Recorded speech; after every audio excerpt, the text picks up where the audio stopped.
going to be 72 exactly for the mat. This is a beautiful piece of 5-ply. It's what they call a 23-33. So here it is, beautiful piece. It's only overhanging about 6 inches on either side. Here's the base platform that we got. You can probably see it's 2 sheets of 8x4, which I actually cut down the middle. Now, I did an offset down here just so you wouldn't have one joint, one straight seam coming down. If I thought about this, I probably should have done it sideways, laterally down here, and join it, because then I could have put the plates. There's one underneath here, one on the top there, because I couldn't lift it up. I could have put 2 fixing plates either side to join them together so they didn't move. So that's probably what I'd have done, or should have thought about doing, but I didn't. Nevertheless, we got this done right now. This is a nice piece of plywood. It's 5-ply, approximately 18 millimeters, and it's what they call a 23/33, which is a lot more than ½ an inch and a tad less than 3/4 of an inch in imperial, so it's really strong stuff. And we're going to put some side rails on first underneath here, because these are 2x4. We're going to put a 2x4 slat underneath, or a stud underneath here. Then we're going to put some nice finish rails on the side. They're going to be stained to match this, so you won't see this horrible finish. And of course, what we had to do is to put a nice piece of vinyl over the top. No matter how nice this is, we don't want my $1,000 Casper going direct onto wood. We're going to put some vinyl all the way, sheet vinyl all the way over the top, and then tuck it round. And it'll be hidden by the side rails. So that's what we're going to do next. So here's the stud we're putting on the side down here. We've got a couple of clamps to hold it up. And as you can see, it basically fills the end, so I can put a bit of that finish right here and still screw it into the end. We pre-drilled the holes to begin with a standard drill, and then I'm going to recess them like this with this little puppy. This is called a ½ inch 6-flute countersink, and that will just give us a nice little finish down here. So when we put the screws in, they won't be sitting proud. The actual fluted top of the wood screw is going to go down underneath the top of the surface. You can see them down here. Got to do that one a bit more.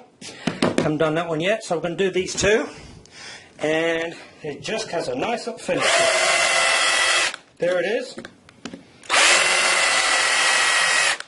It's a little bit of extra finish that you don't see nowadays very often. People just push it down and hope it works. But a little bit of countersinking will make this go real nice.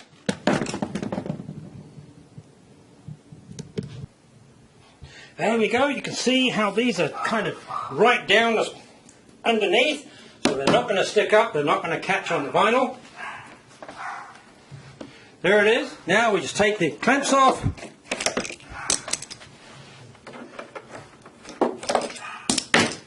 and there it is. We got our securing rail down here, and we're going to put the side rails, screw them into here, and of course the vinyl is going to come over the top down here, tucked underneath, 2 staples underneath there, and then this side rail is going to hold it in place. There we go. Now I've just got to do the other side. There we go. They're all done now. You can see, looking down here, they're slightly offset.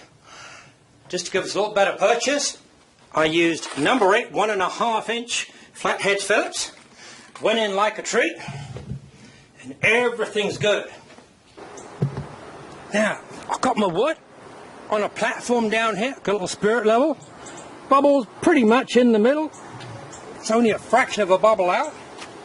Now I'll make sure when I get my cut done, which is going to be here, that it's actually going to be at the right angle. If it was sloping down, of course, the angle would be wrong. So there it is. Now we're going to cut it. Right, we've put the vinyl right onto the wood. Looks really nice now. And to give it a little bit of stability, I've got these legs, came in from Amazon. They're actually just a little bit adjustable, 13 3/4 inches with a little bit of adjustment. We've got 2 on that side. I'm going to put 2 on this side just to make it a little bit of extra support. And that will finish the legs on. Once I've done that, then I'm going to put the side rails on. Now you can see I've got some brackets here which I put underneath the vinyl, and those are going to hold the top of the rails up. And then I'll have some more brackets underneath that will have to be connected to the actual rails themselves. There's a little bit of finishing down here. We've got to put the rails here, the little rails here. This of course will be held down under the rails like that. So that's going to be fine. Now we put this on the vinyl using a contact adhesive. You've got to be careful with contact adhesive. You've got to have plenty of ventilation. Now I admit, we actually put the old Queen back on the top to help smooth it all out. And there was a few bubbles, so while those bubbles and the air is being compressed out, obviously you get fumes. Well, as you can see, we've got the side rails on. We've got the brackets here. We put brackets underneath. We've got little corner pieces at the end. We're almost ready to go. We're going to be putting the mattress on. But before we do, we've got one little piece of trim because we want to cover these up, don't we? We can't have these exposed and rubbing against the mattress. So, give me a few minutes. I'll be back and you'll see what we're doing. And here it is. All finished. We've got the new Casper mattress right on. We've got the side rails on. And we've got a little piece of trim. Let me give you a close-up. Show you what we got.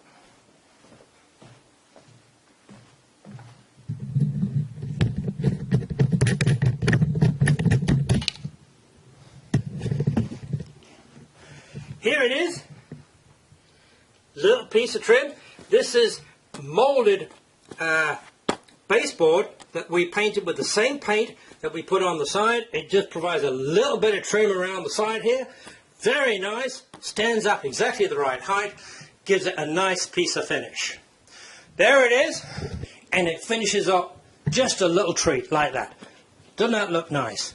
A little bit of extra trim. There it is. We're real pleased. Now we can get the covers on and go back to getting a good night's sleep. See you next time for the next project. Thanks, guys.